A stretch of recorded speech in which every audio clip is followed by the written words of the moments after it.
presidente, se han recibido los siguientes documentos. Un proyecto de ley iniciado en moción de los diputados señores Gonzalo Fuenzalía y Alejandro Santana que modifica el Código del Trabajo para extender la duración del fuero laboral en caso de fallecimiento de las personas vinculadas al trabajador que se indican. Dicho proyecto está contenido en el boletín número 1154-13. Un proyecto de ley iniciado en moción de la diputada señora Joana Pérez y de los señores diputados Asensio, Calisto, Flores, Lorenzines, Silver, Soto y Walker, que modifica los cuerpos legales que indican en materia de acoso sexual en el ámbito educacional y laboral, contenido en el boletín 11.757-13. Una nota del jefe de bancada del partido RBS, Partido Regionalista Verdes Sociales. No. Partido Regionalista Verde Social, ¿cierto? Por medio de la cual informa que la sesión del día de hoy la diputada Alejandra Sepúlveda será reemplazado por el diputado Esteban Velázquez Núñez. Una nota de la señora Marianela Barraza, secretaria general de la Asociación Nacional de Funcionarios del Ministerio Público, por medio de la cual solicita ser invitada cuando se convoque al señor fiscal nacional del Ministerio Público, según se acordó en la sesión celebrada el día 15 de mayo. Una carta de fecha 22 de mayo del señor Mario Lara, por medio de la cual solicita a la comisión revisar el pago del bono por hijo. En el caso de su señora, que padece Alzheimer, que fue beneficiada, y este bono se lo distribuyen en su pensión solidaria, recibiendo mensualmente 270 pesos. 6. Carta del señor Juan Godoy, quien expone su preocupación acerca de la forma de procesar el cálculo y liquidación de la pensión, debido a que las AFP operan de acuerdo a normas vigentes que datan de 3 o 4 décadas, en circunstancias que las operaciones financieras se ejecutan actualmente en horas, conforme al avance de la tecnología. Antecedentes del señor Juan Bernardo Bravo Zarzosa, quien expone que sufrió un accidente laboral de trayecto el día 3 de septiembre y que a la fecha no ha podido ser atendido por la mutual ni beneficiarse de la cobertura de la ley 16.744 y adjunta antecedentes y servicios médicos. Y por último, señor presidente, una nota del jefe de la bancada de diputados de Renovación Nacional, mediante la cual comunica que el diputado señor Francisco Eguiguren será reemplazado en esta sesión por el señor diputado José Miguel Castro. Termina la cuenta, señor presidente. Muchas gracias, secretario. El acta de la sesión número 7 se da por aprobada y el acta de la sesión número 8 queda a disposición de las señoras y señores diputados. En varios, ofrezco la palabra. De la cuenta primero. La cuenta. ¿Cuenta? Sí. Solamente qué vamos a hacer con los antecedentes que nos hacen llegar diversas personas. En este caso, don Mario Lara, don Juan Godoy, don Juan Bernardo Bravo. Ahí habrán oficio a la suceso, a alguna institución para efectos de que...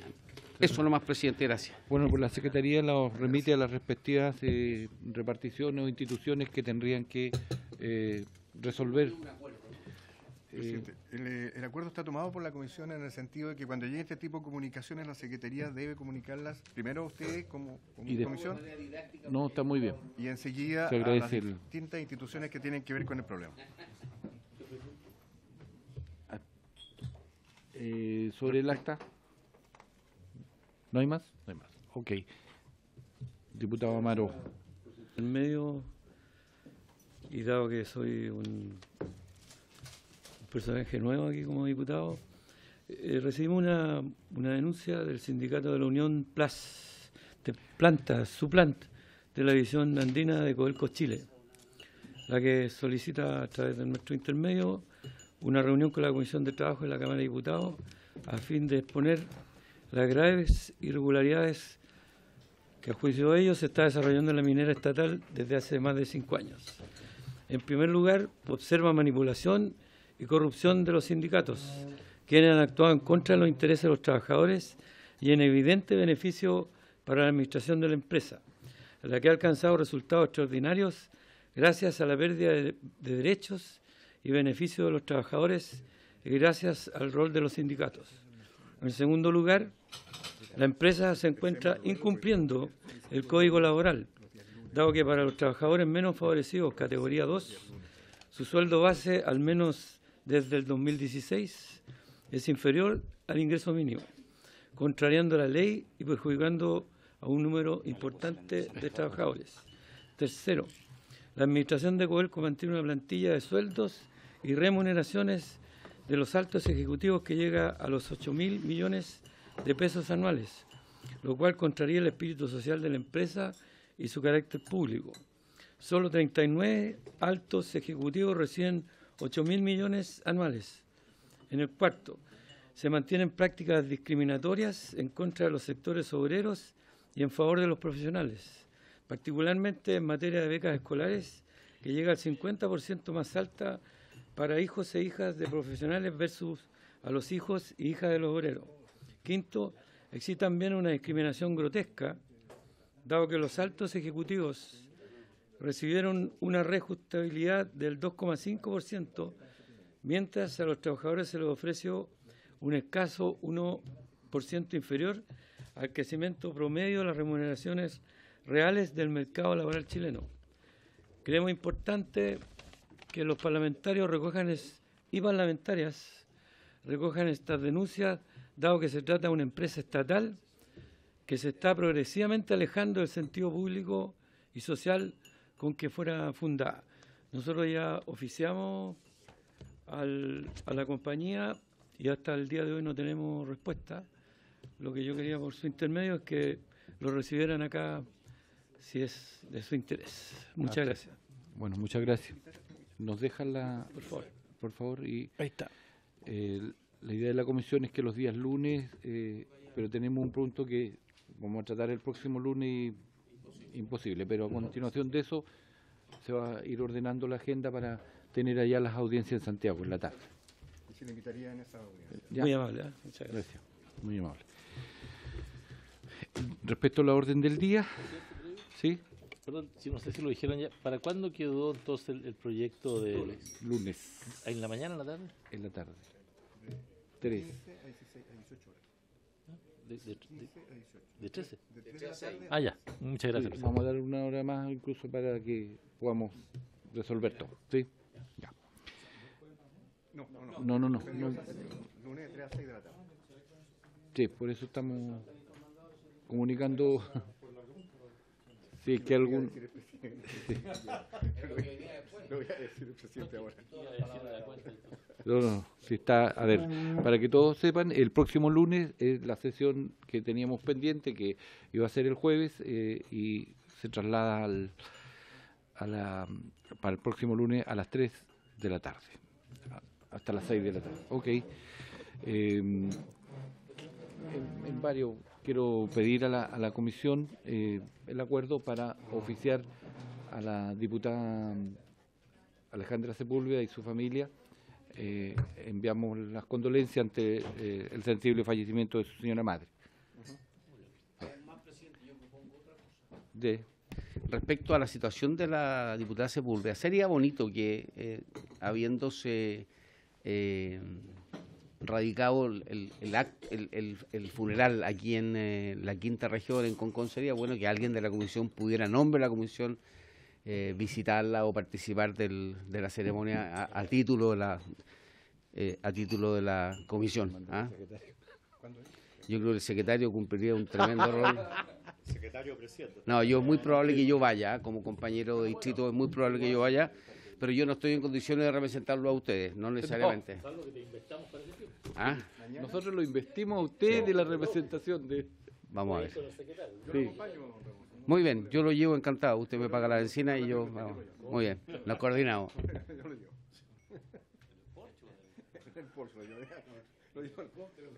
Pero por favor, ya. Todavía no tengo helicóptero. Por favor. Quedemos hasta ahí. Ya, avanzamos entonces a la orden del día, que en este caso tenemos citado por acuerdo de la comisión al señor Mauricio Peñalosa Cifuentes, está el director del trabajo, sí, estoy bien, y al señor Emilio del Real Sota, vicepresidente de Personas Latam Group, a fin de que se refieran a las normas del Código del Trabajo que regulan el término de la huelga, y al señor Víctor Villalobos Collao, general de aviación y director general de aeronáutica, a fin de que se refieran a las normas de descanso y trabajo de los tripulantes de vuelo y de cabina. Eso es. No es... Acá le puse los invitados porque él se excusó. Ya. Se excusó. El señor Emilio del Real Sota, vicepresidente de Personas Latam, se excusó.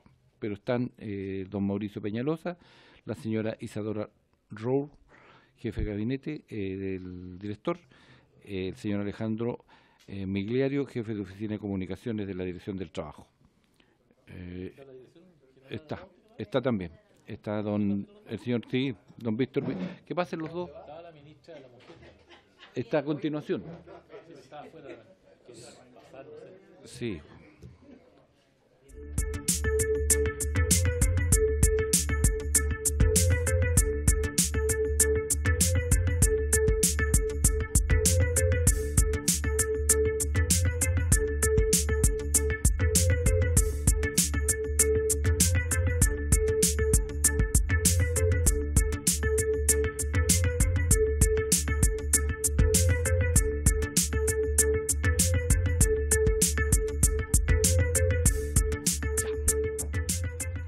Muchas gracias por la asistencia. Disculpe, estaba hablando con la señora ministra de... Ok. Me imagino que ustedes saben la citación para qué fue por el conflicto de la TAM y voy a leer la orden del día, ¿cierto? Dice...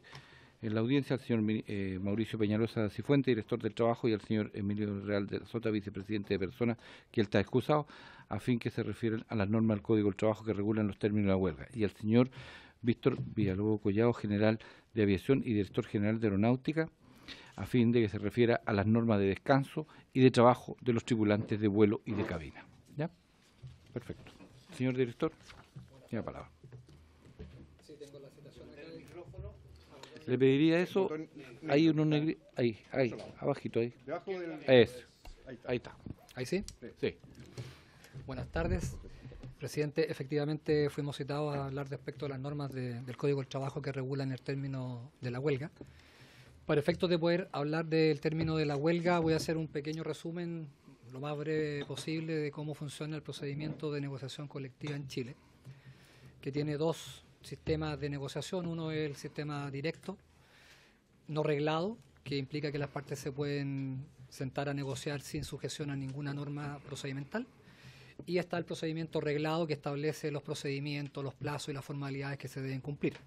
Dentro de ese procedimiento reglado es en el cual en una de las etapas los trabajadores, cumpliendo ciertas condiciones, pueden votar y declarar y hacer efectiva la huelga. Por tanto, ahí se produce una mezcla de dos instancias respecto a la terminación de la huelga con la terminación del procedimiento de negociación. El procedimiento de negociación colectiva se inicia con la presentación de un proyecto de contrato colectivo por parte de un sindicato, proyecto que debe ser contestado por parte de la empresa dentro de un cierto plazo. Tiene un plazo de 10 días, el plazo inicial para contestar. Si llega el día 20º y no se ha contestado, se entiende que la propuesta, el proyecto presentado por el sindicato pasa a ser el contrato colectivo. En ese caso sería el procedimiento más breve, porque significaría que el procedimiento se inició y terminó con la aprobación por el Ministerio de la Ley del proyecto presentado por parte del sindicato, que constituye en este caso el instrumento colectivo. Si el empleador responde dentro del plazo que establece la ley el proyecto presentado por el sindicato, se inicia propiamente tal la negociación colectiva, que significa que las partes se van a reunir hasta llegar directamente a un acuerdo. Lo que busca la ley chilena, obviamente, es que se llegue a un acuerdo directo entre las partes. Y acá conviene hacer una mini explicación también de cómo funciona la representatividad del sindicato, porque el sindicato, como ente jurídico, no puede actuar por sí solo, porque es un ente ficticio, por tanto tiene que actuar representado, en este caso, por el directorio. Y hay decisiones que las toma directamente el directorio. En esta instancia de la negociación, cuando se produce el acuerdo con el empleador, el directorio tiene plena facultad, el directorio sindical, que se constituye en la comisión negociadora sindical, tiene plena facultad para celebrar directamente el contrato colectivo. ¿Y qué es lo que se puede dar directamente? Y que también terminaría el procedimiento de negociación colectiva en esa forma. Pero también puede suceder que se llegue a los últimos días que establece el Código del Trabajo, que son en general 45 días. Hay otros plazos que son distintos, pero en general el procedimiento normal son 45 días. Y dentro de los últimos días, concretamente dentro de los últimos 7, o sea, 2 días antes del plazo de los últimos 5 días, el empleador puede presentar una última oferta para efectos de que los trabajadores puedan votar la huelga. ¿Ya? En caso que el empleador no presente esa última oferta en términos formales, el Código del Trabajo se ponen distintos escenarios, dentro de los cuales está que la respuesta al proyecto de contrato colectivo constituye esa última oferta. Esto es importante en el sentido que esto está minuciosamente regulado en el Código del Trabajo, los plazos y las condiciones que debe cumplir el empleador para efectos de presentar esa última oferta. Una vez que se presenta esa última oferta en tiempo y forma, el sindicato debe llamar a una votación, y esa votación consiste en aceptar esa última oferta, y si eso sucede, y ahí es donde entra a jugar el otro órgano del sindicato, que en este caso es la asamblea. Acá la comisión negociadora no va a firmar directamente el instrumento, sino que va a ser la asamblea la que previa votación se aprueba esa última oferta y se constituye en instrumento colectivo. Pero también se puede dar que no apruebe esa última oferta y que voten la huelga, y en ese caso tiene un plazo para hacer efectiva la huelga. ¿Qué es lo que sucede si estamos ya con una huelga declarada y hecha efectiva por el sindicato? El empleador va a poder hacer nuevas ofertas que están normadas en el Código del Trabajo, y en ese caso, y que de hecho la puede ir dando esas nuevas ofertas cada 5 días. Está minuciosamente regulado en uno de los artículos del Código del Trabajo, y también se va a tener que realizar una votación por parte del sindicato. Así sucesivamente, hasta que se logre un acuerdo con el empleador y el sindicato. Pero también se puede producir que si el empleador ha cumplido las condiciones que establece el Código del Trabajo para la última oferta que la dio en tiempo y forma, a partir del día 16 desde iniciada la huelga, los trabajadores pueden ejercer individualmente un derecho a reincorporarse a su trabajo. Y en ese caso, y aquí viene un primer efecto respecto de la huelga, que es la pregunta que se nos hace y que nos convocó acá, es que los trabajadores a partir del día 16 se pueden reincorporar individualmente, y solo respecto de esos trabajadores va a terminar la huelga. El Código del Trabajo establece que esa reincorporación es individual y, por tanto, producida esa reincorporación, se produce solo respecto de ellas. ¿Y en qué condiciones hacen esa reincorporación? La hacen respecto de la última oferta que dio la empresa. O sea, cada trabajador que se reincorpora individualmente lo hace sobre la base de las condiciones que están establecidas en la última oferta que hizo la empresa. Pero, en paralelo y durante toda la negociación colectiva arreglada, la comisión negociadora del sindicato mantiene un derecho, que es a que la respuesta que dio la empresa, que tiene que cumplir ciertas condiciones dentro de las cuales está, que tiene que tener un piso mínimo, durante todo el proceso de negociación, incluida la huelga, la comisión negociadora puede ejercer un contrato forzoso y, de hecho, cuando se ha votado la huelga, tiene 3 días posteriores a ello para exigirle al empleador ese contrato forzoso que tiene el piso mínimo y que estaba incluido expresamente en la respuesta del empleador. Por tanto, si la comisión negociadora, es decir, el sindicato, ejerce ese derecho, también terminaría la huelga, y en ese caso respecto de todos los trabajadores involucrados en el proceso. Esa es una explicación general de cómo funciona el proceso reglado en Chile. Muchas gracias, director. A los señores y señores diputados, si es que hay intervenciones. Sí. Primero que nada, saludar al director del trabajo. Creo que es primera vez que viene a la comisión. Tuve una reunión inicial que vinimos con el ministro. Bueno, muy bien, bienvenido, director. Si usted pudiera particularmente referirse a la situación actual que se encuentra la huelga de los trabajadores de la TAM, porque ha habido un impasse, ¿no? Al menos así se ha visto públicamente. No sé si desde la fecha que estuvieron acá ahora eso ha cambiado, pero al menos cuando tuvimos la sesión con el sindicato, estaba claramente establecido el punto de vista de la Dirección del Trabajo que la huelga no estaba terminada.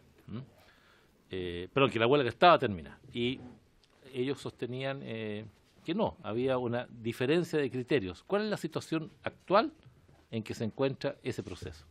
Sí, yo respecto a la situación concreta del año. ¿Está bien? No. Ya.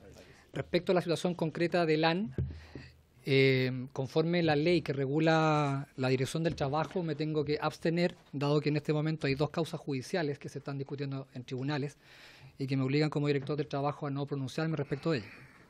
Por tanto, puedo dar todas las respuestas respecto al contenido normativo de la negociación colectiva y la huelga, pero no puedo emitir pronunciamiento respecto de la situación concreta del año.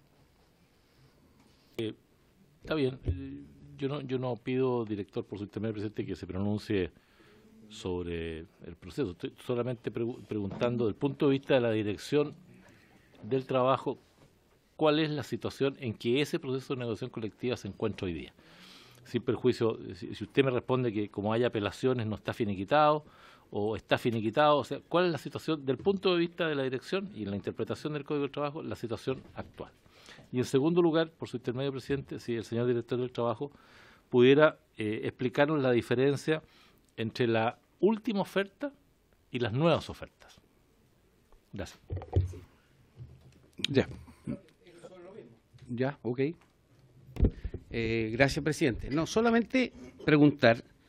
La edición del trabajo tuvo un momento de actuación, ¿no es cierto? Si él pudiera darnos los antecedentes a partir de lo cual emitió, ¿no es cierto?, un pronunciamiento o cuáles fueron las reflexiones para hacerlo, más allá de no involucrarnos en el tema judicial, que yo comparto que no debe hacer afirmaciones, pero hay un tema que es público respecto a un pronunciamiento que generó, ¿no es cierto?, obviamente dicho en términos aeronáuticos, una turbulencia mayor con respecto al sindicato. Gracias. O sea, yo le pediría, director, que sobre los hechos que fueron públicos, ¿ya? Porque hubo situaciones que no solo quedaron en la oficina donde estaban reunidos, sino que estuvieron expuestos en la prensa, sobre lo que usted pueda ahí extenderse para, no voy a reiterar las preguntas que creo que son sobre lo mismo. Presidente, lamentablemente no me puedo referir al caso concreto del AR, porque precisamente dura un cierto tiempo esto que... Sí, lo que pasa es que cuando lo prenden ellos, cuando lo prende otro se apaga. le rogaría que... Sí, pero voy a tener el hábito de hundirlo. No, quisiera la intervención Sí. desde el origen, para que quede grabado. Sí, por supuesto. Lamentablemente, como les señalé, no me puedo referir en ningún aspecto a un caso que está siendo hoy día discutido en 2 causas judiciales por los tribunales.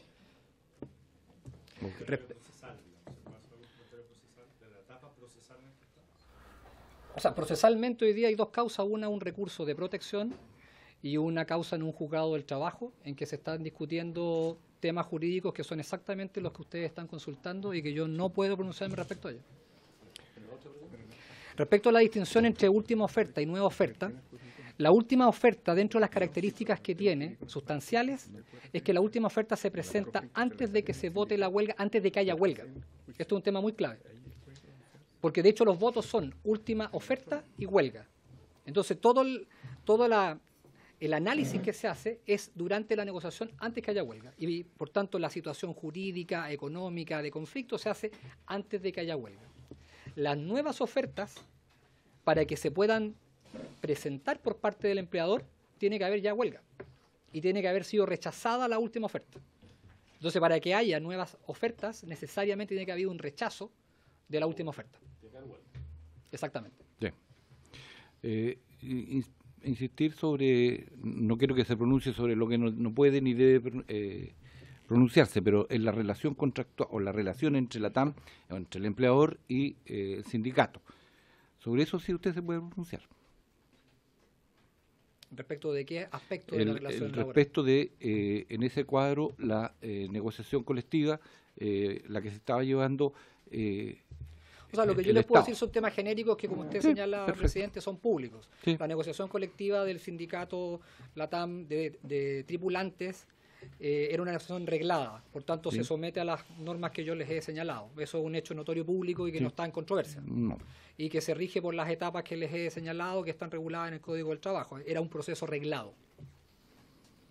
Eso es lo que le puedo responder en términos genéricos. Ya, y esa situación sí, en los plazos se cumplieron, no se cumplieron, porque siempre, reitero, no quiero llevarlo ni al lugar de controversia que está en los tribunales, que no vamos a entrar, pero sí respecto de, en esa relación de las partes, la visión suya como director, que usted tiene un rol que cumplir. Sí. Ya. Diputado Barros. Desde el punto de vista general, ya no hablemos solamente porque veo que es difícil emitir un juicio. Pero desde el punto de vista general, cuando el sindicato vota la última oferta y rechaza y va a huelga, posteriormente la empresa hace, usted dijo cada 5 días, ¿no es cierto?, puede hacer nueva oferta. Cuando se llega al día 16 y empieza el descuelgue, desde esa perspectiva, ¿cuál es la última oferta de la empresa? Ahí está prendido. Sí. Como señalé, la última oferta la presenta la empresa antes de que haya huelga. Por tanto, habiendo huelga ya no hay última oferta vigente. Lo que puede haber durante la huelga son nuevas ofertas. Entonces, si la última oferta se presentó en tiempo y forma y se vota por parte de los trabajadores y se rechaza, esa última oferta deja de existir para todos los efectos jurídicos. Y durante la huelga, la empresa libremente puede tomar la decisión de presentar nuevas ofertas. Y si se rechazan, dejan de estar vigentes también. La única subsistencia... Entonces, no, es que es súper importante. Y entonces, ¿a qué se acogen los trabajadores como última oferta? Espérate, ahí se apagó el micrófono. Ahí Ya. sí. Sí. La única, Es que al prenderlo ya se... la única subsistencia de la última oferta, y es solo porque el Código del Trabajo así lo establece, es para la reincorporación individual. Que dice, si se produce la reincorporación individual, los trabajadores lo hacen sobre la base de la última oferta. Aunque fuera rechazada. Es que no dice nada más, no dice nada más. Lo dice sobre la base de las condiciones. Ni siquiera dice la última oferta, dice sobre la base de las condiciones de la última oferta. Hace una referencia indirecta. No dice que subsiste la última oferta. Dice, lo hace sobre la base de las condiciones de la última oferta. Eso. Diputado Ramírez. Aunque fuera rechazada, tiene que haber sido rechazada, si no, no habría después de huelga, porque si no habría huelga. Así Claro. Sí, condiciones Una pregunta, ¿existe alguna norma que establezca que las nuevas ofertas en algún ámbito debiesen, lo pongo en estos términos, debiese mejorarse la oferta respecto de la última oferta? Qué horror la redacción de mi pregunta, pero usted me entendió la pregunta. Sí. Voy a refrasear para el diputado Soto, que me miró con cara de no entendí. Sí. Lo que estoy tratando de decir es que si las nuevas ofertas tienen que ser mejores bajo algún parámetro que la última oferta. Ahí está. De nuevo. Ahí sí. Ya. No, el Código del Trabajo no establece ninguna condición económica que deba cumplir la nueva oferta, por tanto podrían ser iguales, superiores o inferiores. Sí. No obliga. Diputado Soto. No, agradecer la presentación, la visita más que la presentación. No sé cuánto podamos ahondar en esta mesa respecto a este tema. Pero yo quisiera quizás que sí pudiera ahondar el director respecto, porque más allá del caso particular, aquí sí se ha en definitiva visualizado o hecho patente un problema de la ley, ¿verdad? Una falta de regulación, una incertidumbre jurídica.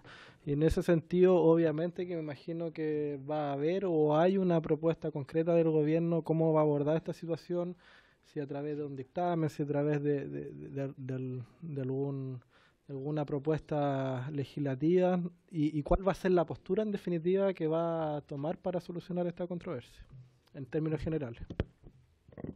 Director. En el rol que nos compete como Dirección del Trabajo, nosotros estamos revisando obviamente estas normas con el objeto de poder darle la interpretación con mayor claridad para todas las partes que se involucran en un proceso.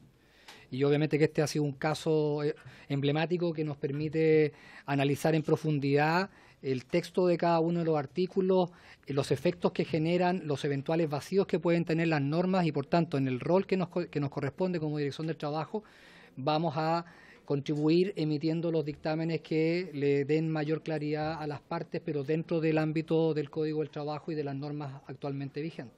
¿No tienen posición todavía? Lo que sucede es que esta es una norma que lleva un poco más de un año vigente y que efectivamente la casuística nos ha ido mostrando que se requiere una interpretación, porque acá esto no es que sea un solo artículo el que juega en esto, aquí hay una serie de artículos y que tienen que ser interpretados en forma sistemática, y estamos trabajando precisamente en eso para poder darle la mayor claridad a todas las partes y que ojalá este tipo de controversias jurídicas no se generen, si bien todas las normas son interpretables y por tanto las partes que consideren que la interpretación de la Dirección del Trabajo no es la que les hace sentido, tienen obviamente el derecho a interpretarlo en una forma distinta. Sí, presidente, sobre el punto. Está claro que, o sea, hay un problema que necesita interpretación y que necesita certeza jurídica. Lo que estoy preguntando, en definitiva, si el Ejecutivo nos puede adelantar si tiene ya una posición respecto a cómo va a solucionar esta controversia, en general, en materia legal, a través de estos mismos dictámenes que está diciendo que se van a establecer y cuáles son los plazos para ello. Director. Sí, lo que yo le puedo responder dentro de la esfera de mis competencias es que estamos trabajando para emitir dictámenes que contribuyan a aclarar los conflictos de interpretación que tienen estas normas. Ese es el ámbito de nuestra competencia como Dirección del Trabajo. ¿Pero cuál es la posición de fondo respecto al problema? La posición de fondo la vamos a emitir mediante los dictámenes y estamos trabajando en eso. ¿En qué plazo? Lo más pronto posible. Yo espero que dentro de un par de meses probablemente. Estos son temas complejos que hay que revisarlo mucho. Sucesivas negociaciones para que no tengamos controversias permanentes. Sí, lo que sucede es que las normas y los dictámenes y los mismos fallos de los tribunales van delineando ciertas interpretaciones, pero las controversias jurídicas son parte de la realidad social y por tanto se van a producir siempre que tengamos normas jurídicas. Sí, lo interesante es que las controversias no dañen ni afecten las relaciones entre las partes. Para eso estamos trabajando. Espero que así sea. Gracias, presidente. Bueno, si bien estoy en el entendido de que no se puede referir al caso en particular de la TAM, sin embargo, respecto a esta normativa, hay incerteza en el entendido también de que en la Comisión de Trabajo de la Cámara del Senado, o sea, del Senado, se logró también dilucidar por parte de académicos que también trabajan, que de hecho son del ámbito laboral, en donde también presentaron posturas distintas al dictamen en concreto respecto a la interpretación de cuándo sería la última oferta, en fin, de toda esta normativa que usted acá también nos ha expuesto.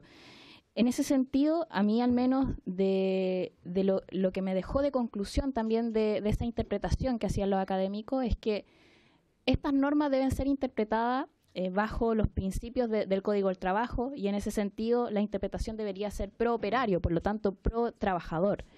Y al menos eso es algo que me deja en duda de la interpretación de la normativa que se hace en particular en este dictamen, pero que en el fondo nuestra preocupación también, y por eso queremos, en el fondo armamos esta instancia en donde los invitamos, es que se pueda dilucidar para los casos venideros, es decir, cuál va a ser la interpretación final y si esa finalmente va a ser pro operario, es decir, pro trabajador, y no vamos a estar nuevamente frente a un caso en donde eso se ponga en cuestión. Eso es lo que a nosotros como legisladores nos pone al menos en preocupación y en alerta, así como también nos transmitieron o le transmitieron en ese momento estos académicos del ámbito laboral a la Comisión del Senado. Entonces, a mí en realidad lo que me interesaría saber es si esta interpretación que se hizo en el dictamen va a variar o va a ser la interpretación que se va a mantener respecto a la normativa, si hay posibilidades de que varíe en el sentido de lo que estoy nombrando acá, es decir, que sea una interpretación favorable a los trabajadores, que debería ser la forma en que se interprete también el Código del Trabajo.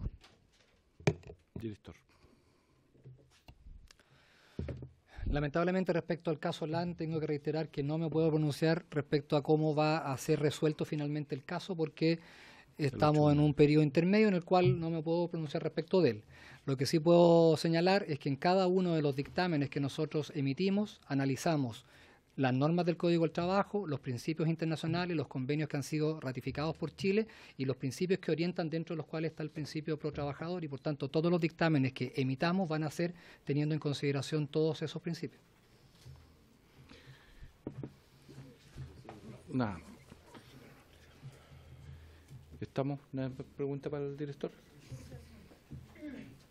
Diputado Orsini. Gracias, presidente.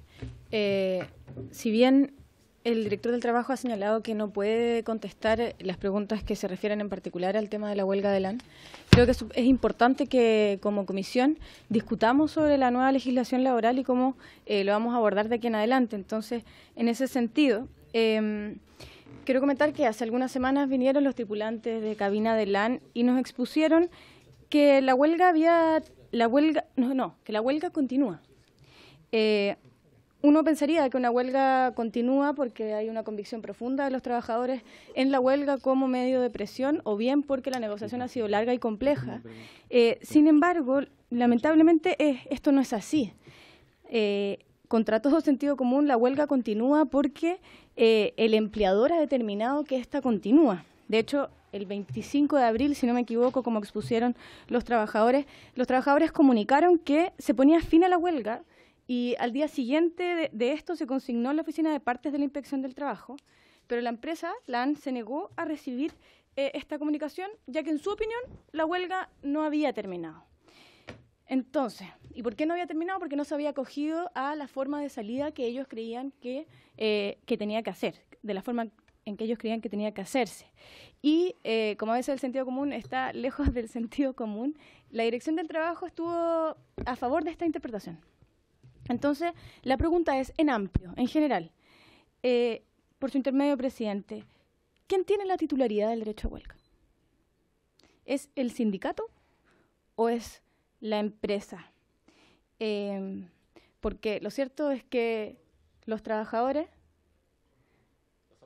claro, los trabajadores, el sindicato, entonces, porque lo cierto es que los trabajadores decidieron terminar con la huelga, y decir que estamos en huelga, que seguimos en huelga hasta el momento sería mentir. Entonces, en términos generales, quiero saber cuál es la interpretación en términos generales de la Dirección del Trabajo. Director. Sí. Como señalé en mi presentación inicial, el sindicato tiene órganos con los cuales se representan los trabajadores que lo componen, y en este caso la comisión negociadora lo representa para ciertos actos y la asamblea lo representa respecto de otros. También, como señalé en la presentación inicial, la huelga se vota por la asamblea y se aprueba por la asamblea, no por la comisión negociadora del sindicato, y tiene que ser aprobada por la mayoría absoluta de los trabajadores. Y expliqué también en mi presentación cómo se termina la huelga. Por tanto, me remito a la explicación que hice respecto a los 3 escenarios que planteé de cómo se termina la huelga y cómo en algún caso es individual, en otro caso es colectivo, que lo puede ejercer la comisión negociadora usando el contrato forzoso del piso mínimo, y cómo la norma general que regula esto es que la comisión negociadora llegue a un acuerdo directo con el empleador y se le ponga término al procedimiento. Todo eso lo expliqué en mi presentación inicial. Estamos en un impasse que está en etapa intermedia el litigio y hay que esperar. Bueno, las intervenciones hechas por los diputados respecto de las preguntas al director, para continuar con lo que está predispuesto para cumplir con la orden del día. A continuación ofrezco la palabra al director de Aeronáutica, en este caso general de aviación, director don Víctor Villalobos Collao. Le explico, a fin de que se refiera a las normas de descanso y de trabajo de los tripulantes de vuelo y de cabina, porque entendemos que ustedes es la instancia como institución reguladora de este tipo de acción. Bien, muchas gracias, señor presidente, por la invitación. Me acompaña de la Dirección de Aeronáutica nuestra directora jurídica, Paulina Radrigán, el director de Seguridad Operacional, don César Magnamara, y el director de Prevención de Accidentes, don Alonso Lefno. Directores que están involucrados, ¿no es cierto?, en la normativa que está en discusión. Para presentar el tema, hemos preparado una exposición, vamos a ver el marco normativo, algunas definiciones, algunos dictámenes tanto de la Contraloría General de la República como de la Dirección del Trabajo con respecto a esto. Vamos a ver cómo es el sistema de turno y descanso de las tripulaciones de vuelo. También vamos a ver cómo nosotros fiscalizamos, qué cantidad de fiscalizaciones hay en el transporte público, y vamos a ver algo también de infraccional que también nos corresponde. La Dirección de Aeronáutica es la Autoridad Aeronáutica Nacional por ley, ¿no es cierto? Es un servicio público que esté descentralizado, y nuestro referente es nuestro Código Aeronáutico, que está aprobado, ¿no es cierto?, por la Ley 18.916 del 8 de febrero del año 90. Básicamente, nuestra misión en la Dirección de Aeronáutica es la normativa, normar, es la de fiscalizar y la prestación de servicios y con el único fin de que todos vuelen seguros aquí en Chile. Nuestro marco normativo tenemos el Código Aeronáutico, en su artículo 60, que específicamente se especifica sobre este tema. El decreto 52 del año 2004, que es el reglamento de operación de aeronaves, que es el DARS de 06. Nuestro sistema de normativo se inicia con los anexos de la OASI, posteriormente baja a los reglamentos y posteriormente a las normativas que los reglamentos son firmados por Su Excelencia el Presidente de la República, ¿no es cierto? Y la otra facultad la tiene el Director de Aeronáutica en las normas como la DAN 121, que está en comento. Y el Código del Trabajo con la Ley 20.321. En el artículo 60 del Código Aeronáutico especifica, dice que por razones de seguridad de vuelo la Autoridad Aeronáutica tiene facultades para establecer sistemas y turnos de trabajo y descanso del personal de vuelo. De ahí se inicia este tema. Después en el DAR 06, un decreto supremo de 52 del año 2002, se refiere a las operaciones de aeronave en su capítulo 8 de las tripulaciones de vuelo, en su acápite 8.6, donde se refiere específicamente a los tiempos de vuelo, periodos de servicio de vuelo y periodos de descanso. La DGAC, con esa facultad, nosotros elaboramos la norma que es la DAN 121. Y en esa se establecen específicamente todo lo que es los periodos de servicio de vuelo, los tiempos de descanso y los tiempos de vuelo. Y obviamente que nosotros tenemos en nuestra misión la fiscalización de toda esta normativa. Dentro de la DAN 121 hay algunas definiciones, como por ejemplo qué es lo que significa una tripulación auxiliar, qué es lo que es una tripulación auxiliar mínima, y todo está alrededor, ¿no es cierto?, de una evacuación segura y una evacuación segura y rápida del avión. Funciones que deben realizarse en caso de emergencia. Ese es el espíritu de estas definiciones. Después tenemos también en las mismas definiciones qué es lo que significa la tripulación de vuelo, tripulación de vuelo mínima, tripulación reforzada, donde se especifica, ¿no es cierto?, qué es lo que la componen. Todos estos documentos ya los tienen ustedes, ¿no es cierto? Tanto el DAR 06, el 121 se los dejamos aquí, al igual que esta presentación. También tenemos en estas definiciones que son importantes, que son el periodo de servicio de vuelo. ¿Qué significa el periodo de servicio de vuelo? Está específico. También el periodo de servicio, que es la diferencia es que este periodo de servicio es en el caso de que las tripulaciones estén ya con sus días de descanso listas, digamos, y están a disposición de la empresa para hacer capacitaciones, reentrenamiento, turnos de llamado, etcétera. El tiempo de vuelo y el rol de vuelo. ¿Cuál es el concepto de una jornada ordinaria? Como ustedes pueden ver ahí,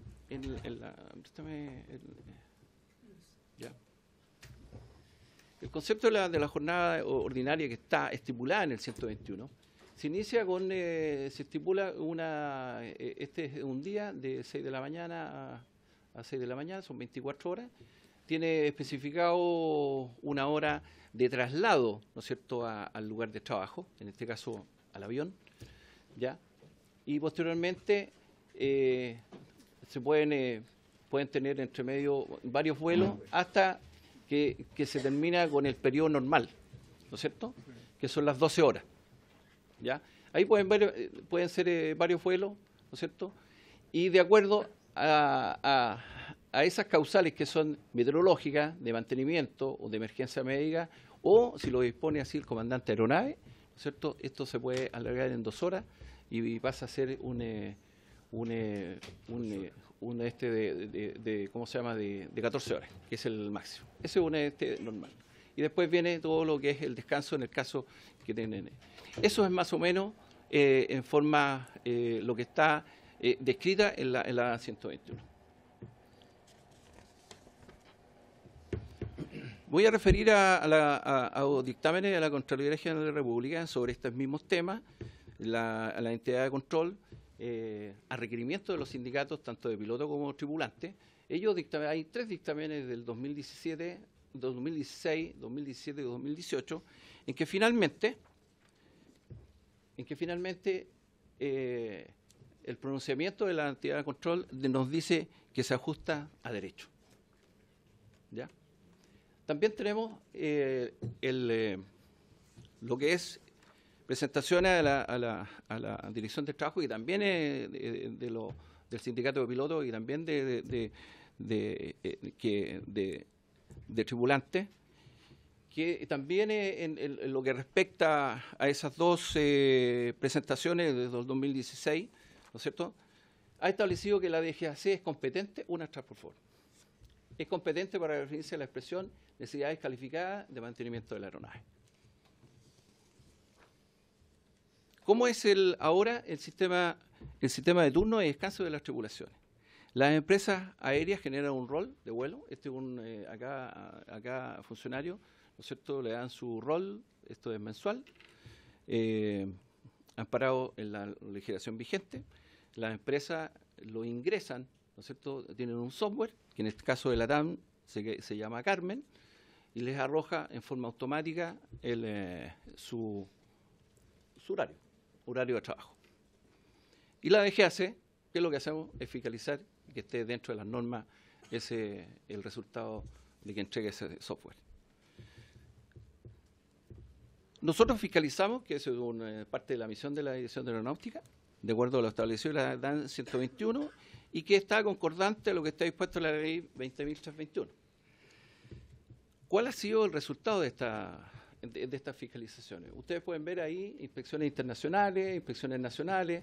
Tenemos 431, esto es en general. Esto es LATAM, Sky y JetSmart. Esos son los 3 grandes empresas que nosotros, digamos, esto es la estadística de esas. Tenemos más. Hay empresas que son más chiquititas que también, ¿no es cierto?, son fiscalizadas. Pero lo que es el año 2017, 431. Y ahí está especificado los tripulantes de cabina, en la parte internacional y en la parte nacional. ¿Qué es lo que pasa en el año 2018? Hasta este minuto tenemos un total general de 205 fiscalizaciones, tanto internacional como nacional. ¿Qué significa una fiscalización? Es que va un piloto inspector arriba del avión, ¿no es cierto?, chequeando todos los procedimientos que se están realizando, tanto en la cabina, ¿no es cierto?, y también a los pilotos. La siguiente. ¿Cuál ha sido las extensiones de jornada registradas en los 2 últimos años? Hemos tomado, ¿no es cierto?, JetSmart está empezando recién.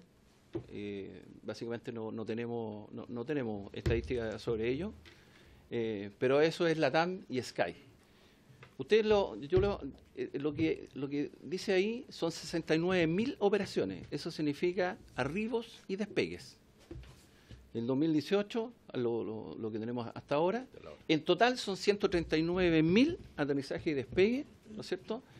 Y esto las causales de extensión de jornada que yo les dije, ¿no es cierto?, cuáles que pueden, ¿no es cierto?, extender el periodo de servicio, ¿no es cierto?, por meteorología, por emergencias médicas, por mantenimiento y por seguridad determinada por el comandante de la aeronave, que es el jefe máximo arriba del avión.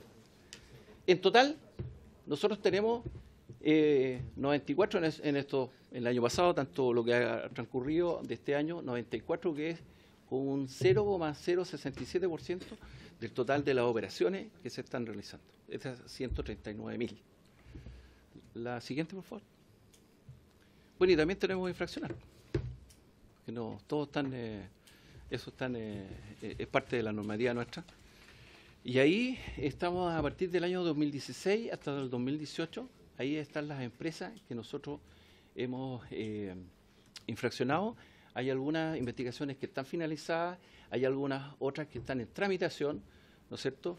Y como pueden ver, y eso lo puede denunciar cualquier persona, o sea, un tripulante o un piloto, si se excedió y la empresa no lo denunció, él tiene el deber de denunciarlo. Eso nosotros no lo tenemos. O no ha llegado a la Dirección de Aeronáutica esa denuncia. La mayoría son autodenuncias, por lo que veo. Son autodenuncias, así es. La misma empresa.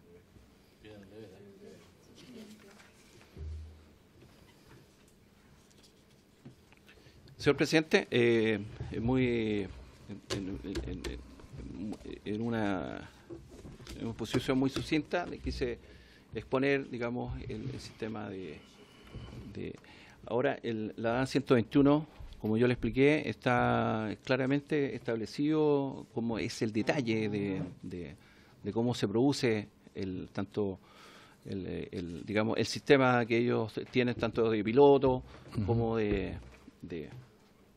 tripulante de cabina. Espera, ¿usted va a exponer algo? ¿No? No. Ok. ¿El diputado Barro? El diputado Melero.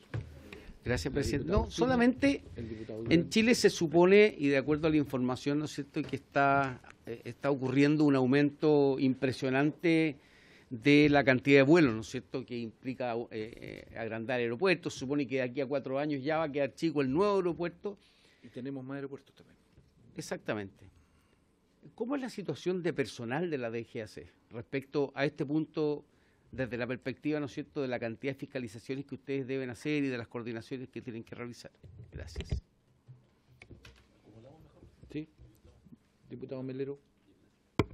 Es que estamos contra el tiempo porque está la señora ministra, la mujer, esperando afuera para otro proyecto. Pero no quiero dejarse la pregunta que motivó su invitación general.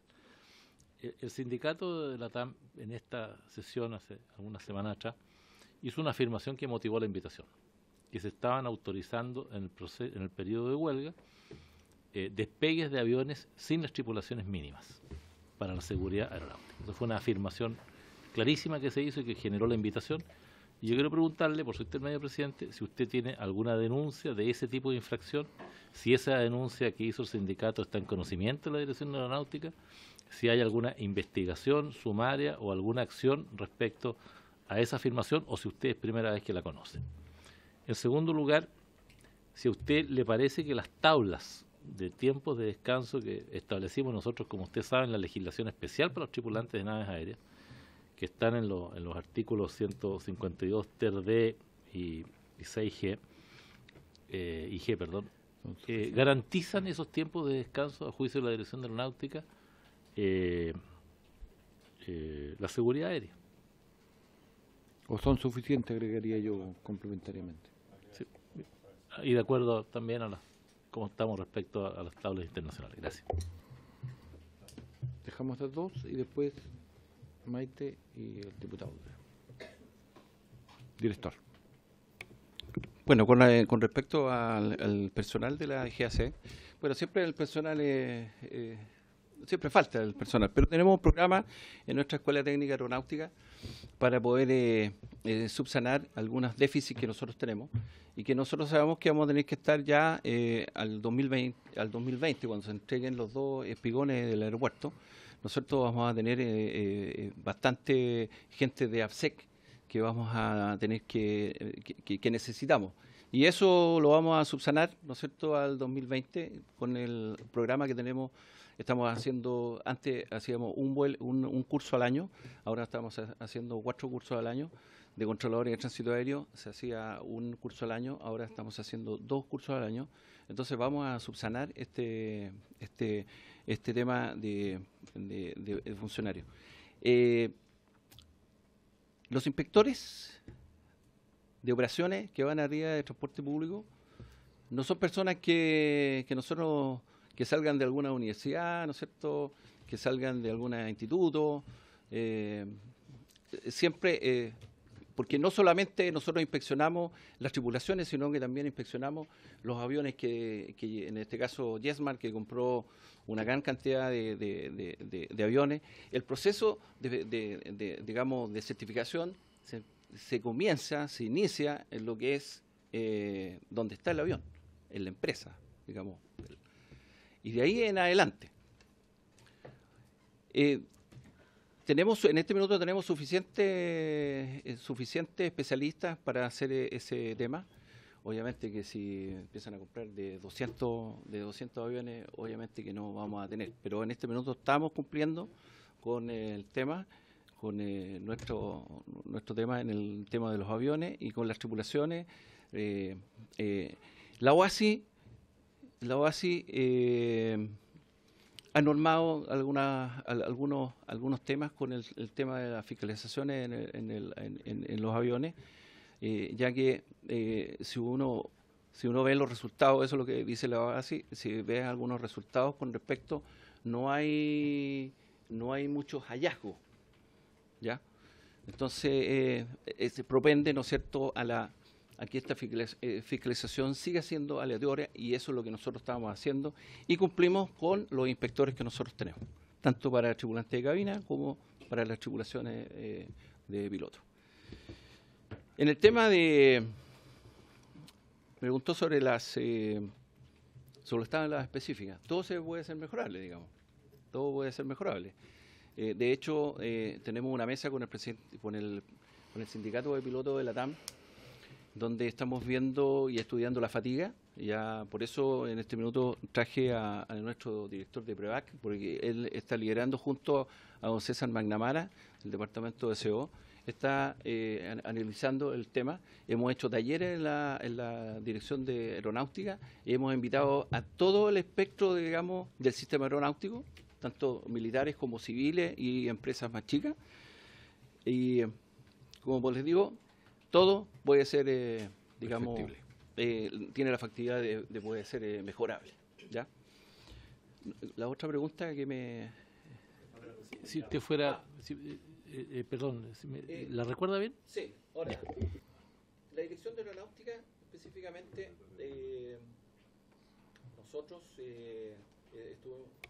nosotros estuvimos muy atentos a esto, que lo que es la huelga. No tenemos ninguna denuncia. Nosotros no hemos autorizado absolutamente nada. La empresa ha pedido aclaraciones, y eso es lo que hemos hecho, aclaraciones de la normativa, y que eso está dentro de nuestra facultad. Eso yo le puedo decir desde el tema de la huelga Gaulan. No hemos tenido denuncia, no hemos hecho ninguna autorización, no hemos modificado normativa, y solamente hemos hecho aclaraciones a lo que está escrito. Nada más que eso. Por consiguiente, con su venia, presidente, ninguna fiscalización que haga por derecho propio la Dirección de Aeronáutica ha detectado en el periodo de huelga vuelos con el personal inferior a lo que se requiere para un vuelo seguro. No, eso no. Ahí, por favor. No, eso no lo tenemos. ¿Ustedes hicieron inspección en los momentos en que estaba la huelga? Eso nosotros lo hicimos. Siempre nosotros cuando hay este tipo vemos la norma. Específicamente hay una norma que establece que la cantidad de tripulantes que van arriba de los aviones, que son 50, un tripulante por cada 50 pasajeros. Uno a 50. ¿Ya? A 50 pasajeros. Y eso es y eso está escrito en la norma. O sea, nosotros no hemos salido de la norma. Una aclaración de la empresa, y eso está escrito. O sea, no hay más que... De repente, como hay subsidiariedad, ¿no es cierto?, que dice que son asientos, pero los tripulantes de cabina no van a evacuar asientos, sino que van a evacuar personas, pasajeros. Por eso, esa es la aclaración. 50 pasajeros, un tripulante. 100 pasajeros, 2 tripulantes. Y nosotros tomamos la norma de la FAA. Ese nosotros, donde nosotros preguntamos, ¿no es cierto?, cuál es el tema de la normativa, y de ahí se verían muchas. La FAA es la Dirección de Aeronáutica de los Estados Unidos. Maite, por favor. Después. Gracias. Sobre lo que estábamos hablando recién, al menos lo que yo entendí de la exposición que hicieron los tripulantes de LAN en la sesión anterior, no es que se estuviese viajando con menos pasajeros, sino que había una interpretación errada de la norma. Que lo que señala esta norma es que se podrá viajar con menos pasajeros, con menos tripulantes, cuando hubiese un caso excepcional. Y entendemos por excepcional, por ejemplo, el caso en el que uno viaja a Puerto Montt y en Puerto Montt uno de los tripulantes se enferma, tiene que ser internado en un hospital. Bueno, entendemos que podemos regresar con un número inferior. Pero en mi opinión, y me gustaría saber la de usted, no es un caso de una excepcionalidad que la empresa se encuentre en huelga y que no debiesen haberse acogido a esa norma para autorizar que hubiesen menos tripulantes de los que establece la norma. Eso en un primer lugar. En un segundo lugar, también los trabajadores del LAN nos contaron que enviaron a hacer un informe de fatiga a la Universidad de Santiago, informe que se hizo de manera multidisciplinaria, donde participaron doctores, académicos, y se hizo un estudio de alto nivel. Y la conclusión de este informe es que los tripulantes de cabina de LAN tienen alto riesgo psicosocial en 4 de cada 5 factores que la ley 16.744 establece. Tengo yo acá, no lo voy a leer para no aburrir, pero tengo, si es que de ser necesario, aquella parte en la que señala justamente que hay un alto riesgo de fatiga en los trabajadores. Entonces, esto a mí, la verdad es que no solo me parece grave, sino es que me parece gravísimo. Por un lado, desde el punto de vista de la gran carga laboral que tienen los trabajadores de la TAM, que se ha catalogado como un trabajo pesado, lo que trae como consecuencia un envejecimiento prematuro de las personas. También, ¿cómo afecta esto en la seguridad de los vuelos de nuestro país? Y, por último, el incumplimiento de la normativa vigente, porque la normativa señala que las empresas tienen que hacer estos informes, y estos informes no fueron hechos por la empresa en este caso, sino que se enviaron a hacer de manera particular por parte del sindicato. Tengo entendido que de manera formal se hizo esta presentación, se entregó este informe a la DGAC, sin embargo no había una respuesta formal por parte de ustedes, por su intermedio, presidente, a los trabajadores del LAN. Entonces creo que sería importante un pronunciamiento al respecto de ustedes sobre este informe, si lo revisaron y cuál es la opinión que ustedes tienen sobre esto. Gracias. ¿Le cedo la palabra a la diputada o no? Sí, en realidad también como agregar algunas cosas a lo que decía la diputada Orsini por su intermedio, presidente, respecto al tema de la fatiga, porque de hecho también por lo que mencionaba el vicepresidente, también hay una evaluación, o sea, hay una apertura a poder generar esa evaluación respecto al tema de la fatiga en particular, pero a mí me gustaría saber si hay plazos, si hay estudios que se están realizando o cuál va a ser el mecanismo para poder zanjar esa temática, porque al menos por el estudio además que entregaron desde el sindicato de la TAM, a nosotros al menos nos dejó también preocupados esa situación y nos parece que tampoco puede ser permanente en el tiempo, o sea, eso debería solucionarse lo antes posible. Porque además estamos hablando que con eso no solamente estamos vulnerando derechos de los trabajadores, sino que además estamos poniendo en riesgo la vida de las personas que van en estos aviones. Y por otro lado, también al menos me quedaba la duda respecto ay, no, se me fue la pregunta. Después voy a retomar, presidente. El diputado Durán. Y ahí estaríamos en la ronda de preguntas. Bueno, esos son los riesgos de ser el último en preguntar, porque ya muchas de mis consultas ya están contenidas en las de mis colegas. Pero sin ser nosotros expertos en aeronáutica, ya, pero escuchando la exposición del sindicato, escuchándolo a ustedes también, uno se forma con algo de criterio cómo debiera funcionar esta situación. Y quería preguntarle al director si usted, no como el director del trabajo, puede referirse a lo que está sucediendo precisamente en el caso de la huelga desde el punto de vista técnico, ¿ya? ¿Qué opinión le merecen los argumentos presentados por el sindicato? Y si a su juicio es necesario modificar la reglamentación respecto de esta temática, ¿ya? Porque dije anteriormente, a vuelo pájaro y considerando un mínimo de criterio, uno escucha, claro, y siendo un trabajo de carácter pesado, los horarios que tienen, el tema de la fatiga, ¿hay alguna preocupación por eso?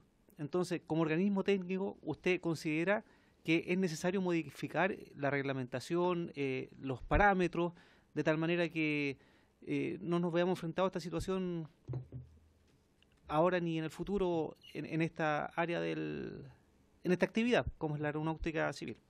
Eso, presidente. Muchas gracias. Termine la... Perfecto. Y retomando las palabras del diputado Melero, que cuando preguntaba respecto también a si se hizo labores de inspección durante la huelga, si es que, ¿cuáles fueron los vuelos? Si se tiene esa información más específica, ¿cuáles fueron los vuelos? ¿Cuántos tripulantes habían esos vuelos? Creemos que al menos para esta situación es importante porque además deja precedentes de acción para el futuro y por lo tanto al menos quedaría más tranquila si se da esa información. Director, por favor. Con respecto a la primera pregunta, quiero ser tajante en el tema de la autorización a cualquier norma o modificación a cualquier norma, que eso no fue efectivo. Solamente aclaraciones a la norma. Efectivamente tenemos el estudio de los tripulantes de cabina. En este minuto está en análisis en el Departamento de Medicina de Aviación de la DGAC, específicamente del doctor Guillermo Quirós, y él tiene la misión de poder en el más breve plazo tener los resultados. Yo no tengo el detalle en qué minuto va, pero se los puedo, digamos, ver o mandar, ¿no es cierto?, en qué pie está el estudio que está realizando el doctor Quirós, que es el Contralor Médico de la Dirección de Aeronáutica. Él es el que da el pase a los pilotos, a los tripulantes de cabina, a los mecánicos, a los pilotos KC2, etcétera, etcétera. La fatiga, nosotros estamos estudiando la fatiga antes del tema de esta huelga. Nosotros digamos, la huelga fue posterior, digamos.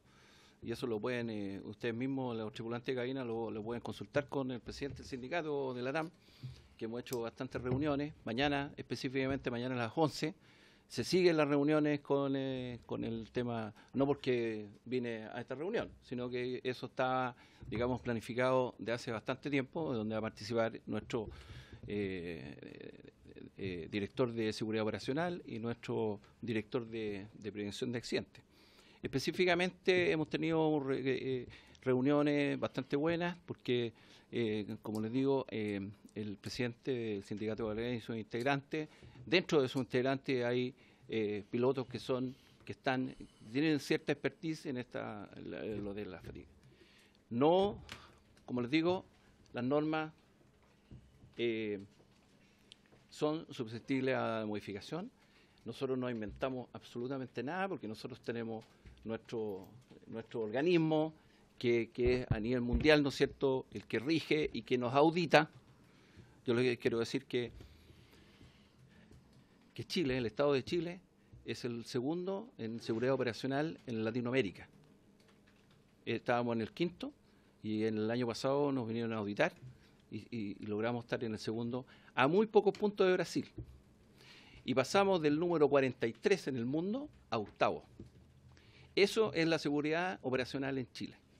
Las normas que nosotros dictamos aquí en Chile son basadas en los anexos de OASI, dependiendo, digamos, de qué anexo es. En este caso estamos viendo el número 6. Hay un anexo 6 que a nosotros nos da los lineamientos y eso es lo que nosotros normamos. No sé si... Por lo menos, yo solo reiterar la solicitud de el informe ese de fatiga. Lo otro se me olvida la última.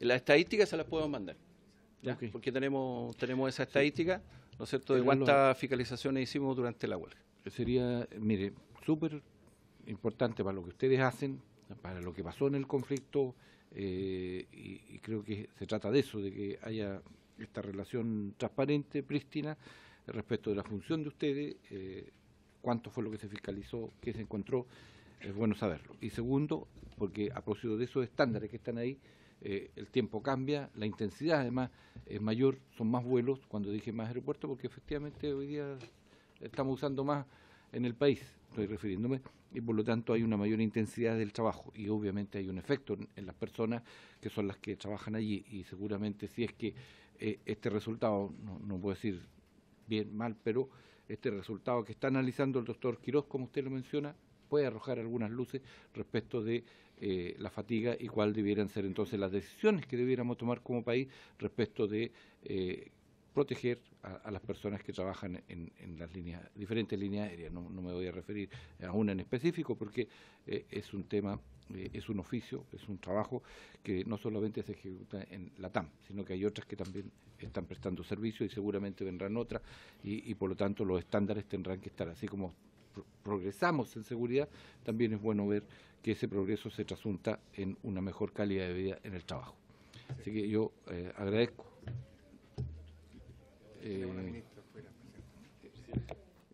Ya, 1 minuto y se termina.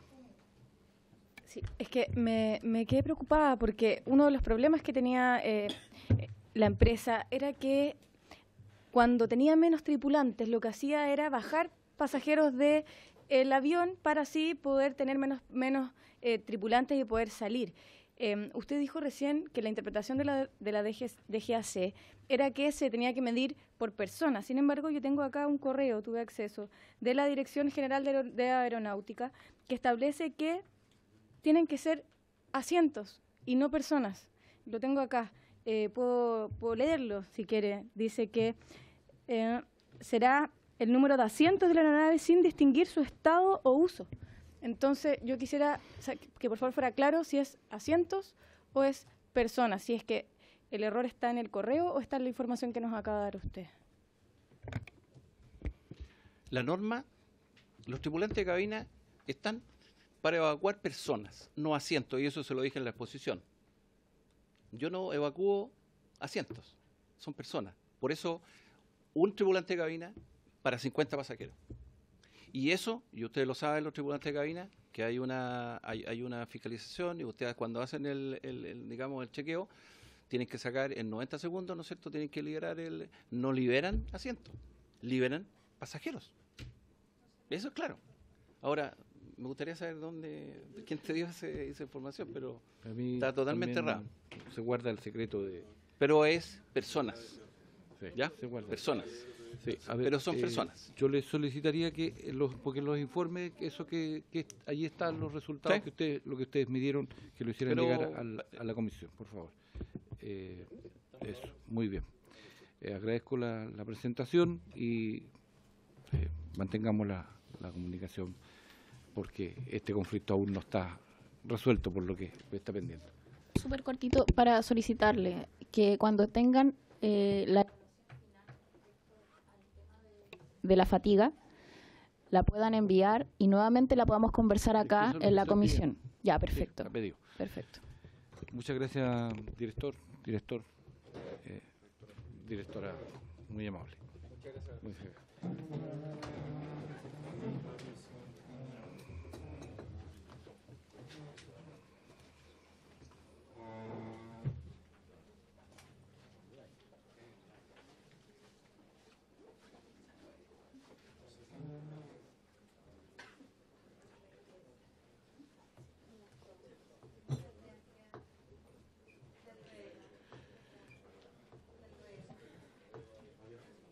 Antes de que ingrese la señora ministro, el diputado Soto me pidió 1 segundo. El diputado Soto. Bueno, gracias, presidente. Bueno, quería agradecer la presentación, pero ya se retiraron. Pero aprovechar la importancia, en definitiva, de poder decirle a la comisión lo importante que es que nosotros podamos, como comisión de trabajo, empaparnos de la problemática que están viviendo en el día a día el mundo del trabajo. Y en ese sentido, quería solicitar, porque he recibido una comunicación, presidente, de parte del Sindicato de Trabajadores de Canal 13, que quieren puedan venir a asistir a esta comisión a exponerlo la problemática que justamente ellos han vivido en la última semana, de manera tal de que podamos también conocer la situación y ver cómo podemos abordar desde el punto de vista de nuestro trabajo legislativo las condiciones laborales que ellos estiman que pueden haber sido vulneradas en el proceso que fue de público conocimiento. Sí, lo vamos a ordenar en las audiencias que comentamos antes de comenzar los días lunes en lo sucesivo. Alejandrita, por favor, la señora ministro. Bueno. Pero que pasen mientras tanto los asesores.